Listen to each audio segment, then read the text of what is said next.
before he did anything else. It was worse than watching a Brownlow count. But there's 41 groups on the ballot paper, and the party that grew the first column was the Health Australia Party, who I must admit I don't know anything about and are not particularly well known, so I don't think they benefit from that ballot draw. Interestingly, the Liberal Democrats again did well. They've drawn column 4 with David Leyonhjelm, but he's only 2 columns away from the Liberals and Nationals, so there's likely to be less confusion this time, plus the inclusion of party logos on the ballot paper changes things. The Labor Party's in column 14, and the Greens have drawn far to the right on the ballot paper, so I think there's some advantage there for the Liberal Democrats, but essentially the Greens have done poorly. But the biggest news is simply 151 candidates, and the ballot paper's going to be just as big as last time, even with the Senate reforms. Yes, and just to explain that, they all have to be crammed into a ballot paper of a fixed size. Is that right, Antony? So we're likely to see the return of these magnifying sheets or magnifying glasses? I presume so. The difficulty is to print several million ballot papers in time for an election in 3 weeks' time. They have to use offset printing presses, and you can't have a ballot paper longer than 1 metre wide. And the only thing they can do is shrink the font size, hence the magnifying sheets.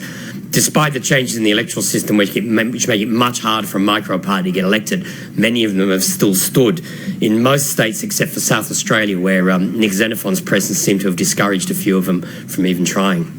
Now, we've had a chance to look across some of the other states. Our reporters are sending in lists, having attended the draw ceremonies. In Western Australia, we note that the Liberal Party are way out to the right of the ballot paper there. Talk to us about the concept, though. Just how much advantage is there to being on the left? Has anyone ever been able to quantify this? Oh, look, it's rather hard, but it's a bit hard to come up with an exact count, but it does appear that a party on the left-hand side of the ballot paper that's completely unknown will always get more votes than one on the right-hand side of the ballot paper. And if you're turning up to vote, the Labor Party's done well. It's drawn quite close to the left in most states, so that people who start reading from the left will find the Labor Party pretty quickly.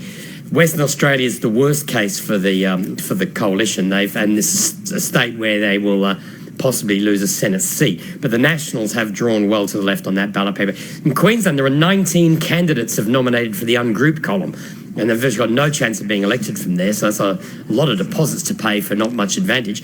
Pauline Hanson and Glenn Lazarus have drawn somewhere in the middle of the ballot paper in Queensland. The Labor Party, column 4, the LNP, column 7, and the Greens a long way across the other side of the ballot paper. Other significant ones in Tasmania, we've seen the, let me have a look here, Family First have drawn column A, Labor column 2, Greens 3, Nick Xenophon 5, and the Liberals in column 6. And in South Australia, all the parties have drawn well. Labor in column 2, the Greens column 4, Nick Xenophon in column 6, the Liberals in column 8, and Family First in column 14. Now, you mentioned just briefly, but we might just explore it a little further, Antony, something different when people pick up the papers this time around. They see a sea of names and boxes, sure, but they also see a party logo for many of those groups above the line. Will that reduce the significance of the left-hand side ballot draw if you can just gaze across and find that logo of your choice?